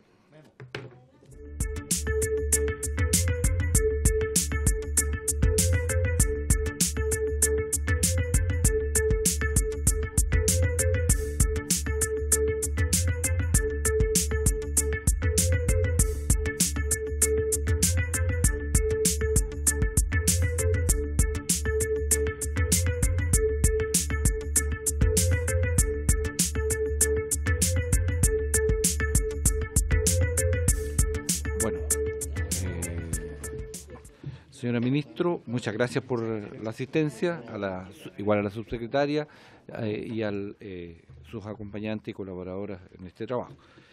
En la orden del día, en el segundo punto, está iniciar el estudio del proyecto de ley originado en moción de las diputadas señoras Paulina Núñez, Marcela Sabat y de la exdiputada Carla Rubilar y de los diputados señores Berger, García, Paulsen, Recter y Santana, y el exdiputado Felipe Cas, que modifica el Código del Trabajo para hacer aplicable el fuero maternal a las funcionarias de las Fuerzas Armadas de Orden y Seguridad Pública, en condiciones que indica el boletín 11.406-13, calificado con urgencia simple. A la discusión de este proyecto ha sido invitada usted, señora ministra, la señora Isabel Pla Jarufe, ministra de la Mujer e Igualdad de Género. Muchas gracias por su asistencia. Le ofrezco la palabra para efectuar la exposición del proyecto en comento. Bueno, muchas gracias, presidente. Antes de referirme al proyecto de ley, le quiero presentar a las personas que me acompañan. Me acompaña la subsecretaria del Ministerio de la Mujer y de la Equidad de Género, Carolina Cuevas. Probablemente nos vamos a ir alternando entre las dos para acompañar en la tramitación de este proyecto de ley. Me acompaña también la abogada Rosario Arriagada, que es integrante de nuestro equipo de reformas legales. Bueno, tal como lo anunciamos en el mes de abril, este es un proyecto que tiene urgencia desde el mes de abril. El Gobierno ha incluido entre sus proyectos prioritarios la moción a la que usted ha hecho referencia, presidente. Y el interés por ese proyecto fue reiterado por el presidente Sebastián Piñera la semana pasada, incorporándolo también a la agenda de equidad de género. Y se enmarca en una serie de iniciativas que tiene por propósito también bajar las barreras de la maternidad que aún subsisten y que afectan especialmente a las trabajadoras. Como ustedes saben, se trata de una moción, ¿verdad?, como me gusta acá informar, de diputados de Chile Vamos de agosto del año pasado y está en su primer trámite constitucional. Entiendo que aún no ha sido discutido en la comisión y esperamos que a partir de la urgencia que le hemos puesto pueda ser discutido y ojalá tramitado con la mayor celeridad. Y el proyecto lo que propone básicamente es modificar el artículo 201 del Código del Trabajo, permitiendo que las funcionarias de las Fuerzas Armadas y también las funcionarias de Carabineros de Chile les sea aplicable expresamente el fuero maternal, no obstante haber incurrido por motivos de salud en alguna causal legal de retiro. Y me parece importante que recordemos que por fuero maternal entendemos aquí el privilegio o protección que se le entrega a la trabajadora embarazada a fin de darle cierta estabilidad y permanencia a su relación laboral durante su periodo de mayor vulnerabilidad, que va desde el momento del inicio de su embarazo hasta que su hijo o hija tiene aproximadamente 1 año y medio de vida, o 1 año contado desde que se pone fin al permiso parental.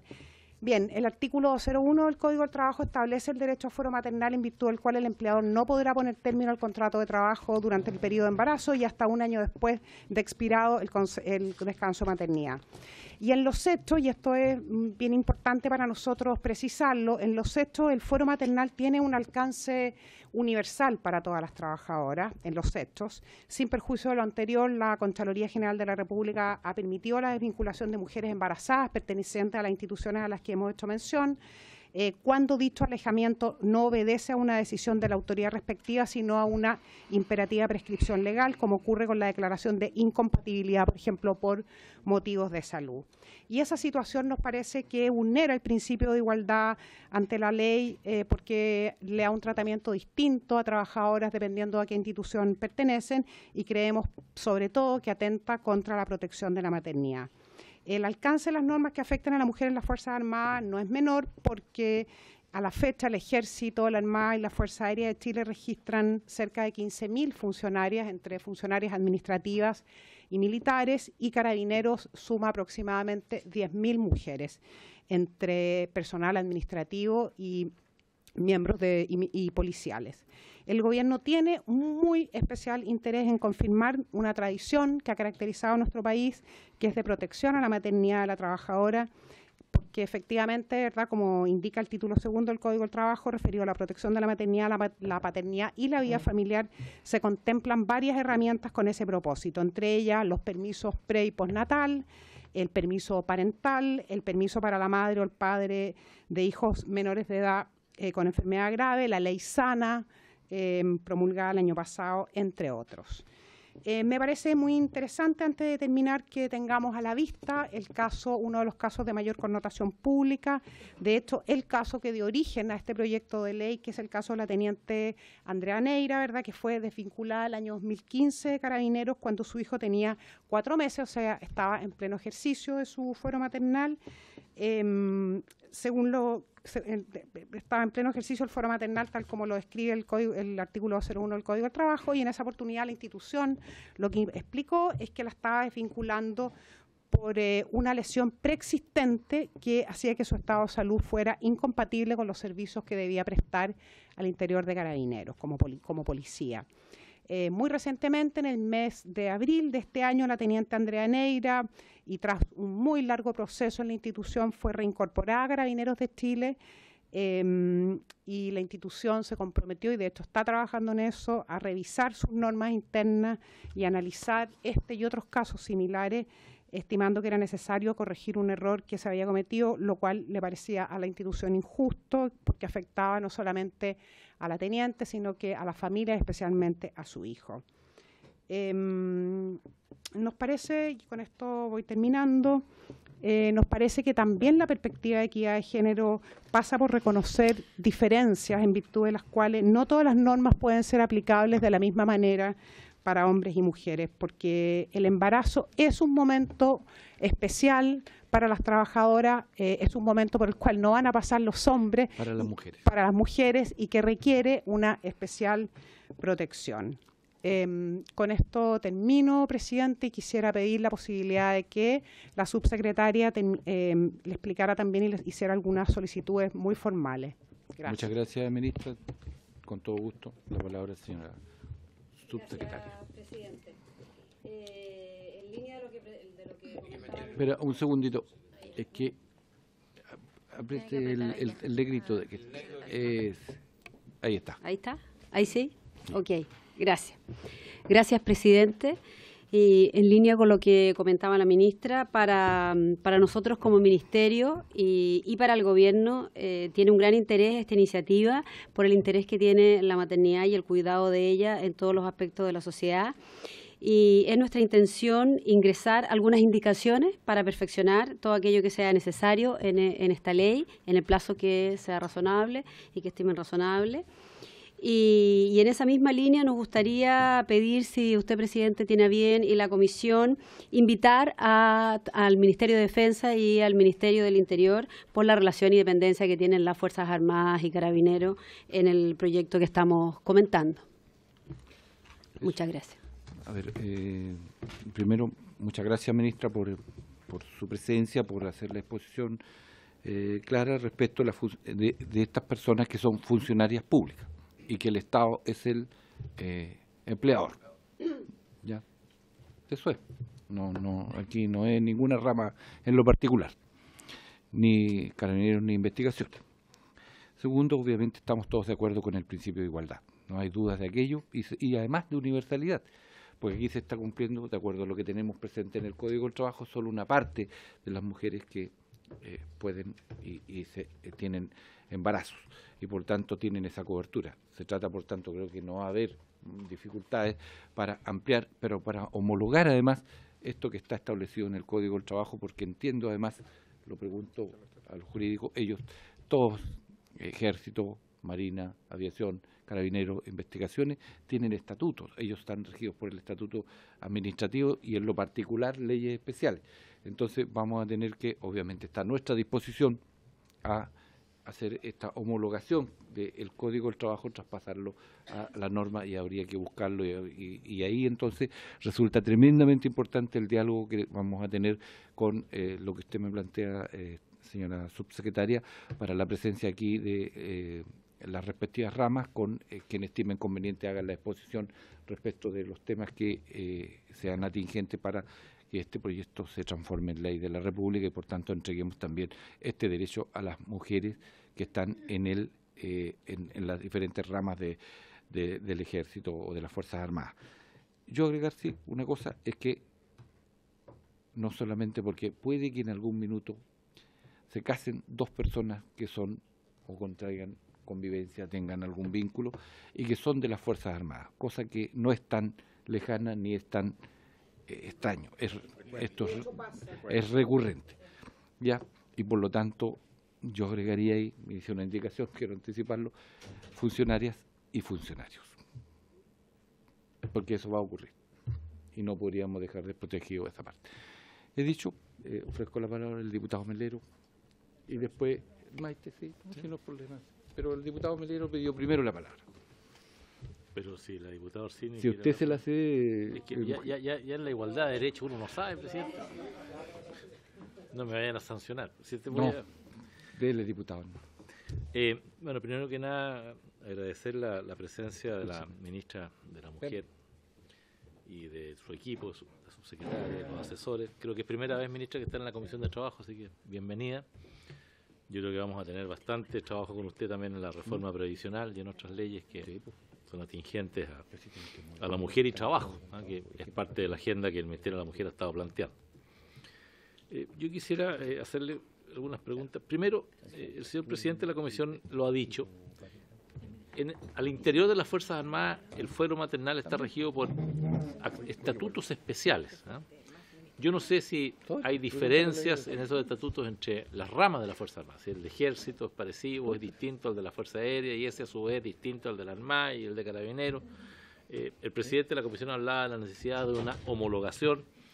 No sé si ustedes han estudiado esos estatutos, si son más restrictivos, si son igual respecto a los periodos de fuero de 6 meses que se otorgó en el gobierno anterior del presidente Piñera.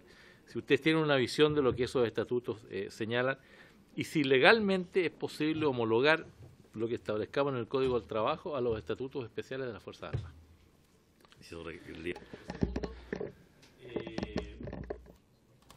La subsecretaria anuncia el envío de indicaciones, presidente. ¿Tiene apagado? Todo lo que... todo no. No.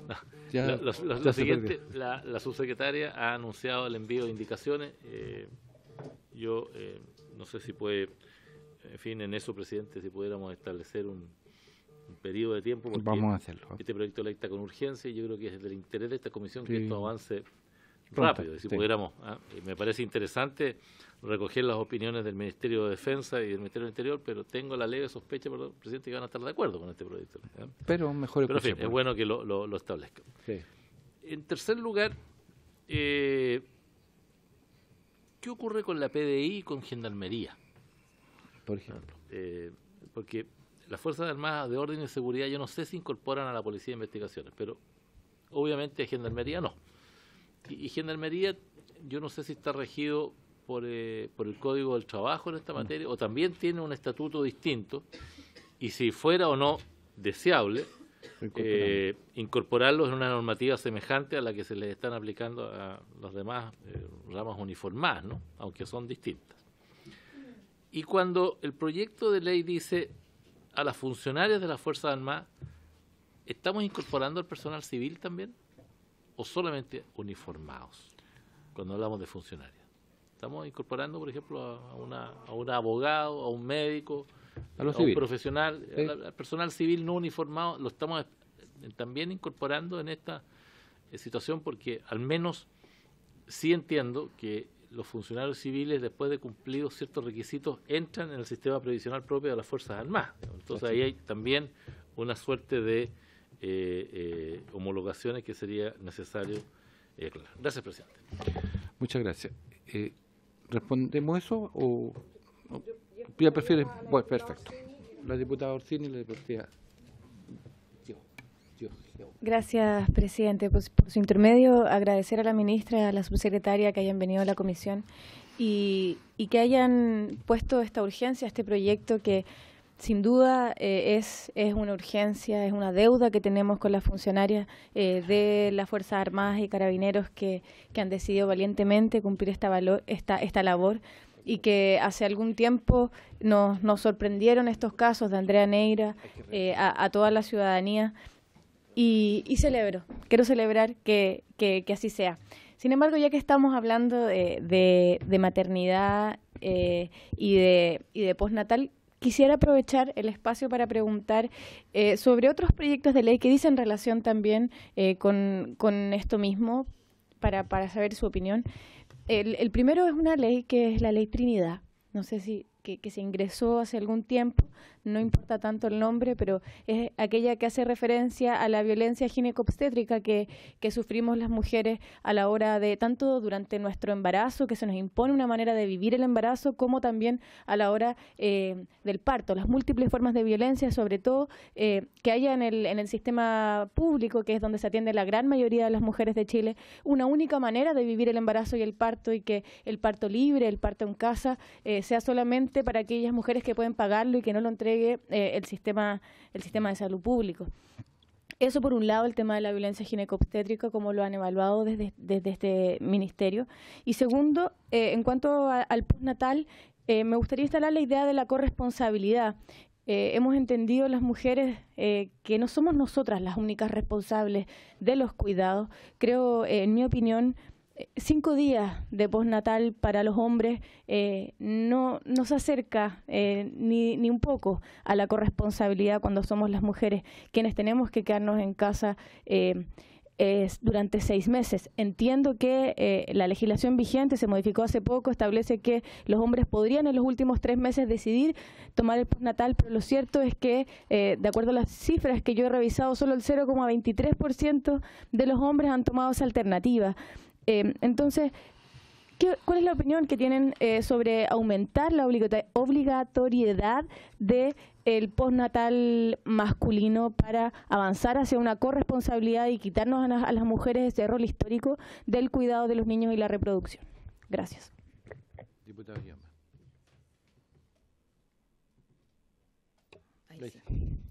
Bueno, también agradecer tenerlas hoy día acá. Creo que además es importante, sobre todo en este contexto, poder empezar a hablar de una agenda también de género en esta comisión, que es sumamente necesario, y creo que está en la conciencia también de todos los diputados acá presentes, en especial también de las diputadas que somos mujer también en ejercicio acá en esta comisión. Me gustaría, a propósito del proyecto de ley, si es que se puede conocer, me sumo a la petición del diputado Melero, conocer el contenido de las indicaciones que se quieren presentar, también para estar al tanto, ver si es que nosotros también podemos complementar en ese debate, en esa discusión. Y en ese mismo, al menos en esa misma orientación, me gustaría que pudiésemos revisar acá los casos también. Creo que pueden dar también una orientación al cómo nosotros tenemos que revisar esta legislación, cómo complementarla, cómo hacerla finalmente que responda frente a estas situaciones. Y en particular cómo funcionaron también las comisiones médicas en la calificación, que creo que va a ser también importante, puesto que a pesar de que tenemos una limitación en esta legislación, a mí me parece que igual cabe, o al menos si ya vamos a entrar en esta materia, cabe de lleno poder revisar también cómo han actuado las comisiones médicas en este caso en particular. Y por otro lado, también aprovechando la instancia, dado que uno de los anuncios de la agenda de mujer que se presentó fue el tema de las salas cuna, como en un proyecto de ley. Me gustaría saber si hay algo, si se está trabajando en el proyecto de ley, si hay certeza de los tiempos, para que nosotros también podamos poder ver bien nuestra agenda legislativa acá en la comisión, ver nuestros plazos, pero a mi modo de ver, al menos todas estas temáticas también deberíamos ponerle urgencia o los plazos prudentes para que terminemos de verlo en los tiempos lo más pronto posible. Eso. Bueno, muchas gracias. El diputado Ramírez me ha pedido la palabra y después les rogaría que... Muy breve, como siempre, respondiera a la ministra. Bienvenida, ministra. Simplemente quería preguntar lo siguiente. En este proyecto de ley lo que se trata de hacer es igualar la condición de las mujeres trabajadoras en el ámbito civil con las mujeres trabajadoras en el ámbito militar. Quisiera saber simplemente si es que hay otras instancias, otras iniciativas o proyectos de ley que puedan venir en el futuro que apunten a lo mismo. Hablo desde la ignorancia. Hoy día está presentando un proyecto de ley sobre sala pura universal. ¿Está contemplado que se incorpore también al mundo de los uniformados, por ejemplo? En el fondo, yo quisiera animar al Ministerio a que explore otro tipo de iniciativas que continúen con esta lógica de igualar los derechos que tienen las mujeres en el ámbito civil con las mujeres en el ámbito militar. Eso es todo, presidente. Muchas gracias. Señora ministra. Pero le rogaría que... Ahí. Gracias. Bien, hay unas preguntas que va a responder la abogada, pero primero me voy a referir a las preguntas y a los comentarios de las diputadas, que son muy pertinentes, además, con lo que nosotros buscamos como gobierno. No conozco la ley Trinidad, me la han mencionado en varias oportunidades, pero forma parte de nuestro programa de gobierno un capítulo que tiene que ver con el buen trato, especialmente en el ámbito de los servicios de salud y la maternidad. De hecho, tenemos un trabajo pendiente con el Ministerio de Justicia para revisar el protocolo de gendarmería, por ejemplo, y conocer cuál es el tratamiento, porque tenemos algunos casos, nosotros lo pusimos en el programa, es nunca más un parto con billete, pero antes del parto hay un periodo que es muy importante que nosotros queremos y vamos a trabajar con gendarmería. No conozco el proyecto al que hace referencia, pero sí nos interesa estudiarlo, evaluarlo y en la medida que vayamos saliendo de estas urgencias incorporarlo, pero mientras pudiéramos tramitar una ley también necesitamos instalar una comisión especial de servicio con el Ministerio de Salud para recorrer hospitales del país y hospitales en Santiago y verificar cuáles son los protocolos en esta materia, porque hemos recibido reiteradas renuncias. La verdad es que en lo personal, si me permite, presidente, esa fue una realidad muy persistente en Chile hace 30, 40 años, y sinceramente antes de llegar a ser ministra pensaba que ya era una realidad totalmente erradicada, especialmente de la salud pública. Era muy frecuente el maltrato, pero desgraciadamente nos damos cuenta en los últimos 2 meses que es una realidad que persiste y que nosotros queremos combatir. Voy a revisar el proyecto, diputada, nos interesa, no le puedo comprometer una urgencia en los próximos meses, dado que tenemos estas 8 urgencias, pero tenemos varios años por delante y créame que estamos muy interesadas en eso. Respecto de la corresponsabilidad, es uno de los principios que está cruzando varios de nuestros proyectos. Nosotros hemos mencionado en reiteradas oportunidades la ley SANA, que es una ley que tramita y promulga la presidenta Michelle Bachelet, que tiene un componente muy importante de corresponsabilidad y nosotros queremos que todas las reformas que hagamos en esa materia también lo tengan. Lo va a tener el proyecto de Sala Cuna, estamos trabajando en ese proyecto, esperamos que sea anunciado próximamente y que sea ingresado al Congreso para que, por supuesto, esta comisión y otras comisiones lo puedan revisar en detalle y probablemente vamos a tener un debate muy interesante sobre ese tema.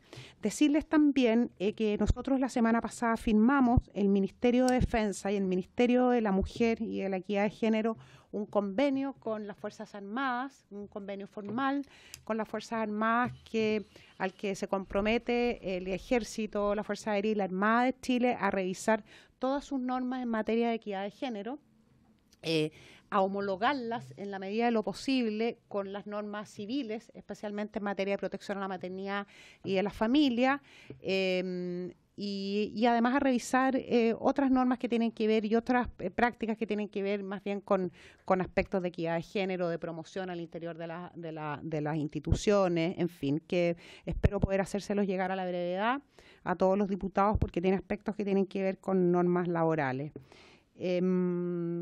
Me falta me parece que con eso respondo a distintas dudas y dejo con usted, presidente, si me permite, a Rosario Arriagada, para que se refiere especialmente a lo que planteó el diputado Melero y el diputado Guillermo Ramírez. Sí, muchas gracias. Respecto a la pregunta que hacía el diputado Melero, si es que habíamos revisado la normativa aplicable para Fuerzas Armadas y Carabineros, lo hemos hecho. Tanto Fuerzas Armadas como Carabineros contemplan un estatuto del personal y adicionalmente una ley orgánica constitucional.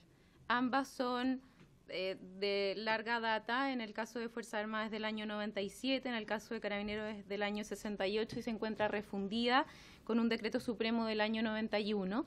En el caso de las Fuerzas Armadas, el artículo 9 del Estatuto del Personal hace una referencia donde dice que las funcionarias tienen derecho a gozar de la protección a la maternidad establecida en la ley. Por lo tanto, existe ya un reconocimiento a la protección a la maternidad en el Estatuto de Fuerzas Armadas. En el caso de Carabineros no existe esa mención. Por lo tanto, en el caso de Carabineros han existido, y nos comentaba la general Olivares también en unas instancias que hemos podido estar con ella, existen instrucciones internas para el respeto a la protección y la protección a la maternidad, pero no hay nada desde un punto de vista formal respecto a ese tema. En el caso de Gendarmería y PDI, el título segundo del Código de Trabajo dice que la protección a la maternidad en sus diversas expresiones se entiende para todos los trabajadores y también para la administración pública. Y haciendo un reenvío a la Ley Orgánica Constitucional, que son de las bases administrativas del Estado, de los actos del Estado, la 18.575, se da una definición de lo que se entiende por administración pública y dentro de ellas podría caber también estas instituciones que usted señala, pero es algo que estamos explorando como ministerio y que sin duda lo estamos trabajando con el Ministerio de Defensa y con el Ministerio del Interior. Pero son temas que tenemos a la vista en la preparación de nuestras indicaciones. Sí, quedó en el aire el tema de lo que preguntaba de no solo personal uniformado, sino que civiles que están prestando servicio. Son, en el sentido de que son igual de mal. Sí. Porque es lo que preguntó el diputado Melero. Respecto a entiendo que hay una diferencia de las Fuerzas Armadas respecto a Carabineros, ¿no? Sí. Ya, en Carabineros parece que no hay mucha norma, ¿no? No hay nada formal. Y el uso y costumbre que ha tenido una institución lo sabemos. Y segundo, cuando el Estatuto de las Fuerzas Armadas dice que en materia de protección maternal se recogerá lo que dice la ley, ¿se entiende Código del Trabajo? O sea, lo que quiero saber, una uniformada del Ejército o de la Armada, ¿tiene postnatal de 6 meses? Tiene postnatal 6 meses, según esta normativa, efectivamente. Pero la problemática que se genera en específico en este caso es lo que explicaba la ministra con los dictámenes que ha emitido Contraloría en el caso de retiros que se realizan por razón de la ley, por aplicación de la ley, que son las causales que están en el Estatuto Administrativo, y no por una decisión de la autoridad o en el caso del Código del Trabajo por una decisión del empleador. Ese es el gran punto donde es necesario hacer manifiesto que las funcionarias, tanto de Fuerzas Armadas como de Carabineros, requieren este reconocimiento expreso del fuero maternal. El fuero. ¿Qué es lo que hace el proyecto de ley? En el caso de que el motivo de salud sea la causal legal. Sí. O sea, veo que hay bastante que trabajar, presidente. Esto parecía un proyecto de ley más simple, pero va a haber que homologar. Tiene que ser bastante, no es falta de voluntad. Lo que pasa es que tenemos que hacerlo bien y dar la cobertura que hemos dicho para aplicar estos principios de igualdad y de universalidad. De eso se trata. Y hay que incorporar Gendarmería, yo creo que no puede quedar al margen, en la PDI, y por lo tanto, pero tenemos tiempo en el trámite legislativo para hacer las indicaciones que nos permite el proceso y la técnica legislativa y llegar, por tanto, a un proyecto que nos satisfaga a todos. Ofrezco la palabra si alguien quiere hacer alguna intervención. Sí. Respecto al tema de la calificación de las comisiones médicas, ¿han hecho una evaluación desde el Ministerio también a propósito de este proyecto de ley? La verdad es que no hemos hecho una calificación, pero sí estamos, a propósito del convenio que firmamos la semana pasada, y vamos a firmar un convenio muy parecido con Carabineros. Iniciamos ya conversaciones y un trabajo con cada uno de los encargadas de género del Ejército, de la Marina, de la Armada, de la Fuerza Aérea y de Carabineros. Y probablemente vamos a revisar, primero nos comprometemos a traer una serie de casos similares a los de la Teniente Neira. Varios han tenido cobertura en medios y cruzan todas las Fuerzas Armadas, pero hoy me parece importante que la comisión los tenga a la vista y vamos a incorporar, diputada, la posibilidad de revisar las calificaciones médicas en el trabajo que estamos haciendo, que es ya más particular institución por institución, para cumplir con el convenio que firmamos la semana pasada. También el convenio contempla, a propósito de su pregunta, un eje muy importante en materia de paternidad y de corresponsabilidad y también de incentivo a los permisos del padre y al uso del postnatal del padre al interior de las Fuerzas Armadas. Muy bien. Muchas gracias, ministra. El compromiso nuestro va a ser, bueno, estamos sacando adelante un proyecto que el próximo lunes lo terminamos, yo creo, y comenzamos en y vamos a invitar para la próxima sesión a las representantes de las diferentes ramas de las Fuerzas Armadas, Orden y PDI y Gendarmería, que ahí tienen otra categoría ellos, pero los vamos a invitar para que nos expliquen aquí, que tengan la audiencia. Una pregunta. Sí. ¿Técnicamente es necesario invitar a cada rama o podemos hacerlo a través del Ministerio de Defensa, de la Subsecretaría de las Fuerzas Armadas, presidente? Porque cada rama, no sé si el Ministerio de la Mujer tendrá una opinión que darnos, pero de repente el Ministerio de Defensa, como organismo, tiene la subsecretaría, hay dos subsecretarías, la de las Fuerzas Armadas puede perfectamente representar esto sin necesidad de que tengamos que invitar a cada rama. No sé si dígame usted. A nosotros nos interesa, y sé que a los diputados, porque también lo conversado en reiteradas oportunidades, me parece que lo conversamos con la diputada Orsini informalmente en una reunión que tuvimos, nos gustaría mucho que el proyecto avanzara lo antes posible. Y si la comisión lo tiene a bien, nos parece que es muy correcto que el Ministerio de Defensa, que hoy día está homologando los criterios en esta materia, sea el que represente a través de sus subsecretarías, el que represente, ¿verdad?, la posición al menos de las Fuerzas Armadas, y el Ministerio del Interior la posición de Carabineros y de la PDI. Y si agregamos Gendarmería, Justicia, aun cuando en términos generales entendemos que Gendarmería se rige por el Estatuto de Administración Pública y por lo tanto ese es un estatuto que es muy estricto en materia de protección a la maternidad. Deberíamos revisarlo de todas maneras. Bueno, si es así, invitamos al Ministerio de Defensa y ellos verán a quién envían para acá. Eso es. Hacemos ese acuerdo para zanjarlo. Sí, avanzamos. Señora ministra, señora subsecretaria, muchas gracias. Cumpliéndose el propósito para el cual fue convocada esta sesión, se levanta la sesión.